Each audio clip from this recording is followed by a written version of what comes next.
beautiful to be here today with you all and have a chat about ESG and what's happening currently in the industry with this craziness and sustainability mainstream, I would say, no, right? So let's just move slides and perhaps start with the presentation. For me, some of you that already know me, I've been in sustainability research and education for quite a while in the hospitality industry and real estate, especially, and commercial real estate. And teaching in university and researching, there is a lot of gap between what's happening in the research world and what we are doing in practice in a daily operations. So my purpose is working to close the gap between what's happening in the research, the science behind of the changes that we should be taking, and actually operating that and make that happen in hotels and other real estate assets. So my work is towards that, and I collaborate with different institutions, whether it's public and private institutions and asset management companies, to deliver on those goals and actually do the transition. So let's jump into it. What is really the ESG? If we can move slides, we start with the concepts and a little bit of the context before. First of all, what's the context? We're talking about sustainability, and it's being mainstream at the moment, even though that we are facing these challenges for years, and ESG is nothing new, as it started back in 2006 with the United Nations and the Principles for Responsible Investment back in the, we've seen accelerated or this quite quick space moving quite fast after the pandemic, the COVID-19. So what I'd like to start with is understanding the context of these issues beyond D&I, beyond the emissions, the carbon emissions, that perhaps this is the first thing we associate with ESG and emissions. And it's quite wrong, because what we need to understand is that we live in an interconnected ecosystem. So all the externalities and impacts we're having is all connected. So whether it's the social issues, the tourism, the impact in destinations, the development of technology, the community challenges, is all in one. So we cannot tackle, let's say, reducing emissions without understanding holistically what are the challenges ahead for our industry. But not really in our industry, in every industry, and as a destinations, as a society. So the image you have here on the right-hand side, I'm sure you've seen it before, but this is the model from Kate Bradworth, which is an economist, and she presented the donut model. And what is this model is, what do we need to tackle? What issues do we have to challenge? And what changes do we have to make in order to be resilient? So if we want to be resilient, there are a few things we have to change in the way we do business, especially in real estate. Whether it's a commercial or residential, we are in a way part of the solution. We can be a part of the solution. So if we look inside this donut, or the main challenges from the social foundation part, we are seeing that energy is one part of it, but there is health, education, income, and most of it is how we create equity in the way we do business, how we create a model that is resilient. How do we create this business model that is strong enough and inclusive enough, so it can last and it can create positive value for different stakeholders? So whether it's investors or operators, developers, how the contractors, how everyone in the industry can be aligned so we can tackle these issues. And this is what is the most important thing here: how we work together to tackle all the different issues related to sustainability, regardless of our industry and our position, let's say, or our business model. So as you can see, biodiversity loss, air pollution, climate change, those are just pieces of this donut. But if we relate to what's happening in the industry, as we will see now in this presentation, most of the times is the net zero pledges. And net zero pledges is basically compensating for doing bad. And what we need to understand is how we can innovate at the core so we do good from the inside. So we do good with our intention. So every business, every development, every contractor we have, we are all aligned with the same purpose, and we are all aligned to those changes. So let's go and see what else do we have here in the presentation. If you can move slide. So as an introduction, why we have to integrate ESG? We will see regulation is pushing all of us to do so. But if we're smart and we want to create real value, it's better if we advance to those regulations that are, especially in the European Union, most of you are EU-based. If we want to advance to those regulations, we can create positive value to the different stakeholders without waiting to have a specific metrics to report on. But really law is one of the main reasons why ESG is being integrated at such a scale and pace in the European companies or in European, in different European locations. So it's not just to reduce risk, because it's a huge risk if we don't take action, but it's also how we can do it proactively so we can create positive actions and we can create positive outcomes for the different stakeholders. So let's go and see what are some of those risks and opportunities ahead and how we can improve the returns on assets. Let's go to the next slide. Yeah, so here are some of the main institutions that are driving change, and they have been driving change for a while. I'm sure that most of you or some of you might recognize those entities, whether it's from the investor side, from the Principles for Responsible Investment to Sustainalytics, or the Global Impact Investing Network. Those are institutions that are pushing for change from the investor perspective and putting guidelines and best practice when we are doing underwriting, when we are doing a due diligence, etc. So we have been a drive from the investor perspective. Now, from the operational perspective, we do have resources out there that we can use and have been there for a while, from the World Business Council for Sustainable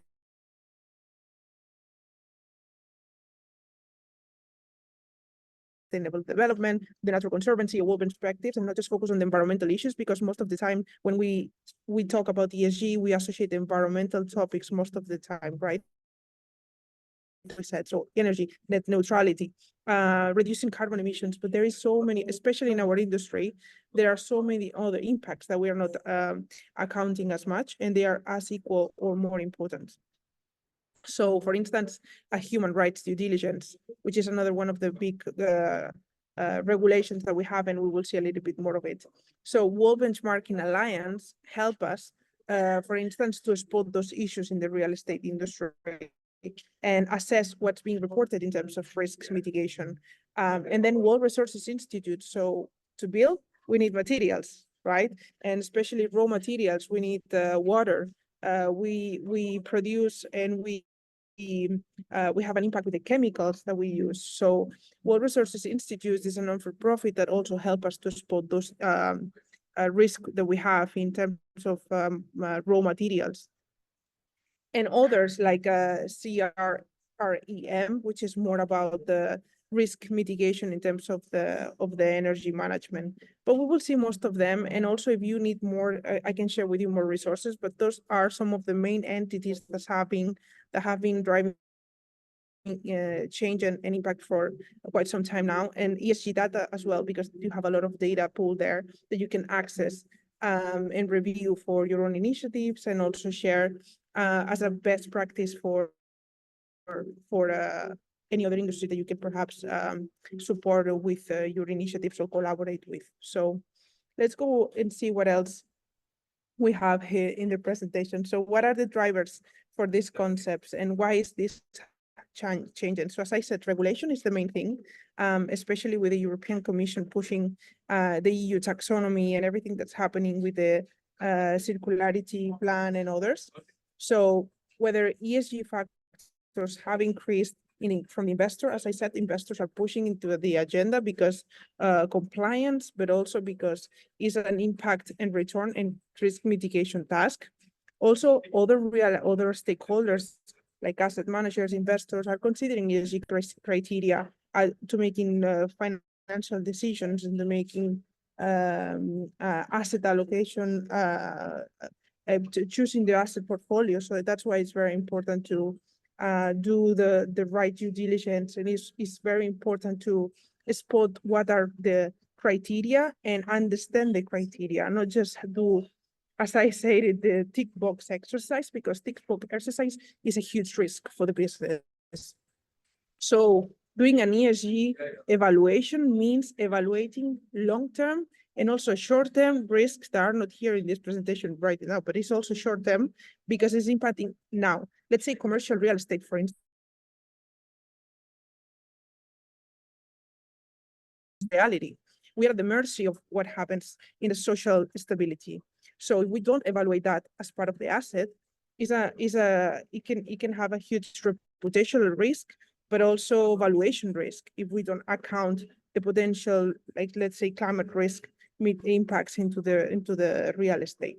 So let's see in the coming slide what's happening in terms of the backlash. So we've seen in the last few months that ESG have had a little bit of backlash, and the reason why is because it's being politicized in some of countries, especially in the US, and also it's been put in the pedestal, like saying ESG has to be in a department, and is just critical, or it's been a niche. So it's just those in the ESG title that they are driving this change, and this is a problem because ESG shouldn't be niche, shouldn't be politicized, and it's not what we need to focus on only. We need to have this 360 view, a holistic view, or what is the real impact of sustainability in general, beyond compliance, how sustainability issues can really impact our real estate assets, beyond what's happening in the political agenda, beyond of understanding ESG as one department and a title, because this is something I've seen before.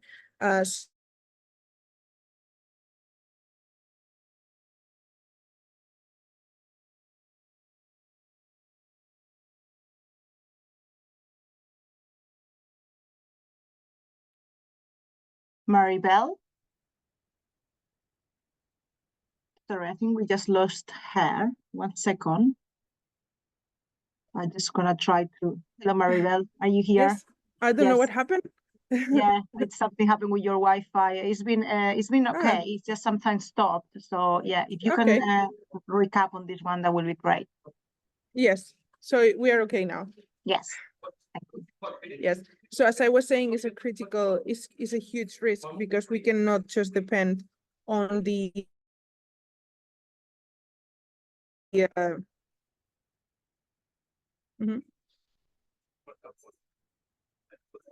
No, it's all good. I'm connected, so you can hear me well. It just sometimes stops. So okay. Is it better now? Yeah, let's try now. Thank you. Okay. Sorry about that. No problem. Okay. As I was saying, it's a huge risk just to choose a team member to be responsible of the ESG just because it has had or has an understanding of the carbon emissions, because sustainability and ESG is quite a broad subject, and we need science-based proof of what we are talking about, and we need someone who is capable to do research, someone who is capable to understand science behind the meaningful changes that we have to take, whether it's environmental or social changes that we have to take in the company. So it's critical that we allocate the resources of the company accordingly, and we go beyond that, focus on the emissions, and we understand.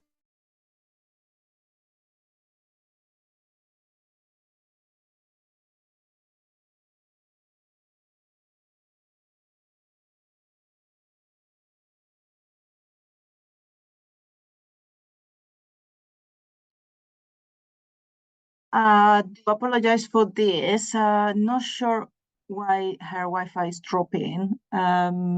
Just let me check with her. I'll be back in a second.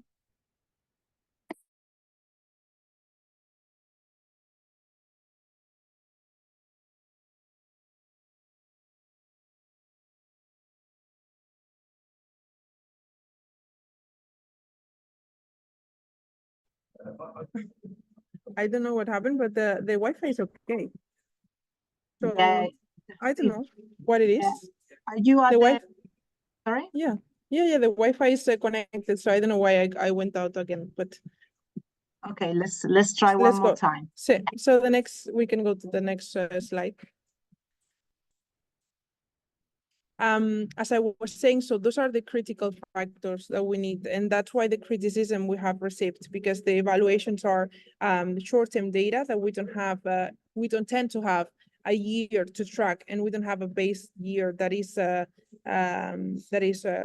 relevant. So it's very important that the evaluations are in a long-term. We understand the long-term effects of the impacts, especially in the real estate, and not just in short-term flipping assets. So we understand how we can actually create meaningful value, and that will translate into benefits as a brand and as an asset. But we have to understand that as a long-term, how is the long-term return of our impacts, the social return on investment that we will have as well. It can be measured. And one of the criticism is that we cannot measure it, but that's not true, because we can indeed measure it. So another thing is that the ESG at the beginning was understood as a very subjective, but now with the regulations and everything that's happening, we have a clear framework of what ESG means and what data do we need from the environmental data, from the social data, and from the good governance, and what are the KPIs that we need to implement in the different parts of the assets. So whether it's in the development phase, whether it is in the operations or the post, during the whole life cycle of the asset. So how and what do we need to measure? Now is clear and is getting better. The picture, especially in the European framework and those companies operating in Europe, we have a better understanding of those critical measures that we have to implement in the different brands. But at the beginning, it was this lack of standardization, but as we evolve, we are seeing even more, especially in the biodiversity. So for those of you in the UK, you also have the UK biodiversity net gain initiative and regulation. So there are more regulations leading and supporting the transition, and we have the right resources, but we have to always try to do proactively. So go to the wellness of the destinations, wellness of the local communities, and understanding that the materials we use are important, how we engage with the local employees, how are the employees of our suppliers being treated and paid. So all those KPIs are important, even though are not direct to our operations. If we are the developer or the contractor, we still engage in the same activity. So as we are in the activity, we have to understand the scope of our impact. Regardless, we can see the direct impact, we can measure it. It's not that easy to measure, even though we have a KPI. It's important that we have this 360 view and implement the regulations, of course, because we have to do the due diligence. But if we want to create value, we have to go beyond that. So let's go to the next slide. As I said, this is an example, right? So the emissions is what we tend to focus, because it's the easier way. Here are just some stats of how we can get to these net zero emissions by 2030 from the residential and non-residential. So you can access this presentation perhaps only afterwards as well, so you can see all the research. But again, if we want to reach 2050 net zero, we rely a lot on compensating those emissions, and by compensating, we are not having the real a real impact, because compensating is I'm doing bad and I'm compensating for doing bad. We need to understand how to do the transition faster for older buildings, for instance, which is one of the greatest challenge. Those older buildings, city center properties, commercial especially, is quite hard. How we do the transition and what technologies we can use to do carbon capture and things like that. So are a meaningful steps towards neutrality. But still, this is a very, very small fraction of what really we need to tackle as a society in terms of environmental and social issues, and the strong governance that we have to create as a business leaders to do this transition. So as I said, especially in the European Union with the Corporate Sustainability Reporting Directive, as you might know, have heard or seen LinkedIn already or webinars already, is already official. So is from 2024, 2025, we have to start reporting as companies based in the EU, and is massive because we have more than 1,700 KPIs to tackle. So we are talking about meaningful changes in the industry that are helping us to, one, accelerate change, two, have a framework that help us in a structured way to do the changes, and three, to engage all the stakeholders, because at the moment we are not, we don't have the data, to do this reporting. So one of the main issues here that we have, and we're facing all industries, but especially us in real estate, that we have such a diverse stakeholder and manner of working, we do have this challenge of gather data to report. So that data is critical because it's not our operational data, it's third-party data. So how we get that and how we use technology, because using technology is part of the regulation request. So here on the right, I just, well, we just keep that one, but I just wanted to say that here on the right, we have some of the main frameworks, but again, I'm sure you're familiar with most of them, whether it's investor relations or ISOs or regulation-driven, such as CSRD or the ISSB, which are the two main regulations and reporting for frameworks pushing real change. So yeah, let's go to the another one. And here I've mentioned some of the main frameworks and the main I would say frameworks and pathways, if you want to put it this way, that we can follow so we can actually make a meaningful impact. So whether it's the FLAG, the GBF, which is the Global Biodiversity Framework, ESRS in terms of the regulation in Europe, we can map very easy our activity to the different KPIs so we can take action aligned with the regulations and ensure compliance, but also go beyond them to brainstorming and supporting the team. So here I wanted to add this example. So double materiality is required by the European Union, right, with the CSRD, but double materiality is only how I do business and what is my impact. But we have to go beyond. That's why I added triple materiality that perhaps you're not as familiar with. So triple materiality is, yes, how I do business, what's my impact, but what's the context? Because most of the metrics in double materiality are about what is my financial impact of not taking action, right? And what is the financial impact of my externalities? But triple materiality is about what is my impact, what is the financial impact of not taking action, and also what is the context where I am based, and what is the impact on the context where I am based. That means if there's water scarcity, let's say here in Spain, for instance, where I'm based, we have water scarcity is one of the main issues. So how do we act and how do we prioritize our materiality, understanding the local context?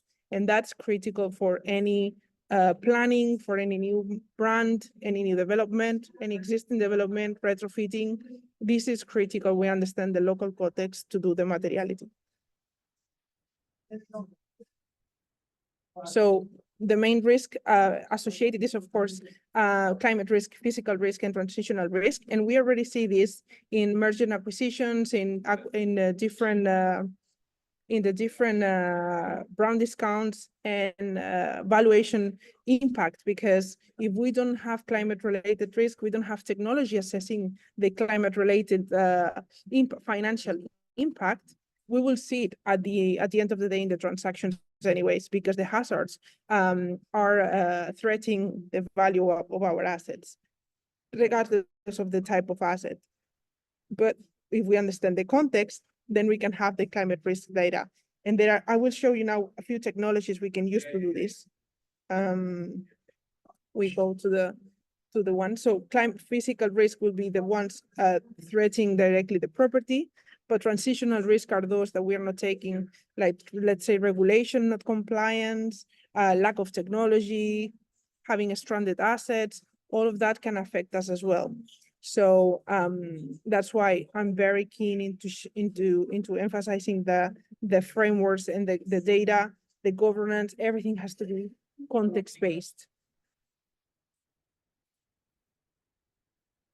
So in terms of trends, I wanted to share the technologies, some of those that you can use for if you want to drive meaningful impact beyond negative screening. If you're in the investment landscape and you want to go beyond avoiding the bad decisions and actually making a positive impact through the activity you're doing, whether it's the investment, the new development, the new brand, whatever it is, we have to think on how we create impact.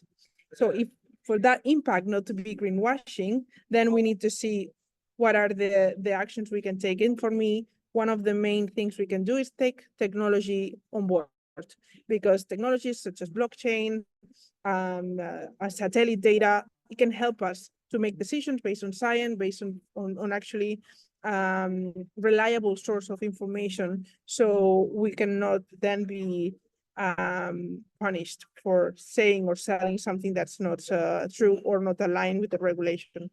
So let's see some of the technologies in the, I think I've shared it in the next one. Yes, so here you have circularized Clarity AI. Clarity AI for portfolio management is one of the best and has the majority of data. And that company works with Blackstone and on one of some of the major asset management companies. So it has a vast amount of data that you can benchmark as well. There are so many other companies, the prop tech and technology we can implement, but here are just some of examples. Such Global, for me, is one of the best as well, because you can see a specific amount of millions at threat per property in terms of climate-related risks. Let's say sea level rise, droughts, fires, wildfires. So you can see a specific in your destination, context-based again. You can see the impact specific with the use of this technology. And for me, it's critical we use it in any development or any real estate activity. And normative.io, sorry, is the other way around. So this one, for instance, is carbon accounting, but in a smart way as well. So you can use the data for compliance. So there's a lot of them. You can ask me later on, or if you need any specific insight on this, but there are so many good technologies that you can use in terms of property development, for retrofitting, for like one-click LCA is amazing for the embodied carbon of furniture. So yeah, there are amazing technologies out there. So for me, this is critical at the end of the day when we are doing the strategies, implementing technology in the different life cycle of the asset. And just to conclude, because I know we are going to the Q&A, I don't want to talk more because I could be talking an hour, but I know I'm conscious of time. I believe that what is critical is the transparency we're having around all the processes we're doing, how we do this accountability right, how we engage the stakeholders, whether there's investors, the different contractors, the suppliers, so how everyone works together, which I think for the commercial real estate especially is one of what I'm expertise, is one of our main challenges, how we put everyone on board and how we make sure that all the interests are aligned beyond compliance. And we go beyond the check, which is already hard to do, and how we do this impact and how we see the returns real. So how we measure, I think, was one of the challenges. So how we see these investments that we are doing this at the moment with the technology investment, with the capital allocation for people, recruitment, how do we see the return is one of how we make evident the returns, even though it's quite clear that if we don't make a change in terms of climate action, in terms of biodiversity protection, in terms of human rights, we won't have industries. We won't have anything to sell because our destinations, our societies are being disrupted from technology, from social issues, from climate risk. So the conclusion of this is if we don't take action, we can no longer do business. So better we start today and we take action in the different areas. Thank you very well. Thank you very much for all this insightful presentation. We had a couple of cuts with the internet, but I think it was all very clear. We can share the presentation if you are happy for me to do so with our attendees. And if they have any questions, they can always come to me and then I will liaise with you. In the meantime, I know we are conscious of time. I know you are on holiday, so We have 10 minutes for Q&A, and I think we have one question already in the chat. Let me just read it so everybody knows what Paul is asking. So the question is, are there already standards or KPIs that are mandatory to report about regarding ESG real estate? If yes, what are these standards, KPIs? You are mute. You're on mute. Yes, there are many. I can send them a list. So for instance, the CSRD, which is the Corporate Sustainability Reporting Directive, those KPIs, 1,700 KPIs, are sector agnostic, but you still have to report of them and you can adapt them to the sector. But they are developing the sector specific. So that will be developed perhaps 2026. It's not yet for those companies based in Europe, but you can still use those KPIs because you have KPIs for governance, KPIs for social issues, KPIs for climate-related risk, climate change, etc. So yes, the CSRD, you can apply already. If you're an SME, I don't know if the person who is asking has an SME, but if you have a small company, you can also use those ones because they have voluntary standards for SMEs. So it can be applied to SMEs as well. And then from the UK, for instance, if you're in the UK for biodiversity, you have as I said, the biodiversity net gain one. Biodiversity net gain, you have metrics, specific metrics for biodiversity. If you want for human rights as well, I can share again afterwards with you more specific ones, but if you have the CSRD is quite complex, so you already have 1,000, so you can start with that. And sector-wise, I know ULI have developed some standards as well to have some of a sector-wide understanding of scope of impact. And there are sector-specific ones that I can again share with you, but that one is one of the main I would use. And what else? Mandatory. So see, in terms of mandatory, you also have, again, if you're in the UK, you have Modern Slavery Act, or in Australia as well. Modern Slavery Act can help you for the human-related issues because it's from mandatory compliance.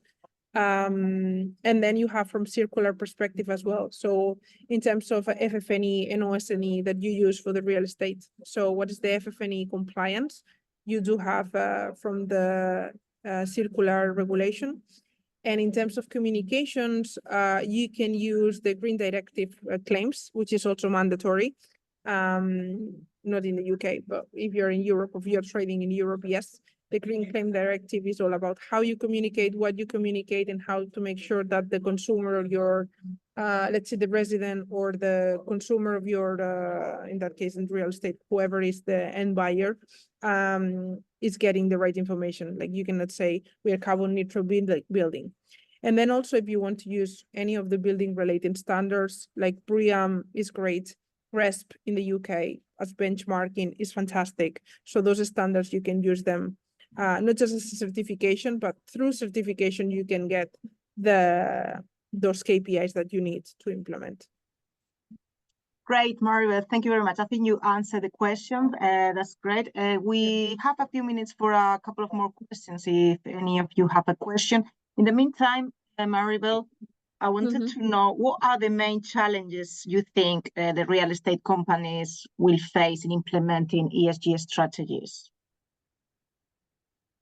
Well, implementing real strategies is having everyone on board because, as I said, I believe it's very fragmented. So you might have it as a company level or as a headquarters, you can have your strategy on paper, and that's great. But the main challenge is how you translate the paper and the strategy in paper actually into actions, and how you deal with the stakeholders to make it happen, and how everyone is on board. One of the greatest challenges is the data. So how do I collect the data of what's happening in the company and what is my impact? What technology do I use to get into that? And how do I get everyone to communicate to be on board? So we don't have one of the, as I said in the presentation, one of the main issues is that we have the person leading the transition is the title ESG or the sustainability director. The problem is has to be concept-wise. It has to be everyone on board. And we can't have this as a side note, as a side project, as a side thing. It has to be mainstream to the business model. And unless we put it at the center, there's no way we can do a transition because, again, as real estate, we rely on so many different partners and peers to make it happen. From the chairs we use to the location we pick to the branding we do. So everything is important and everything is a challenge.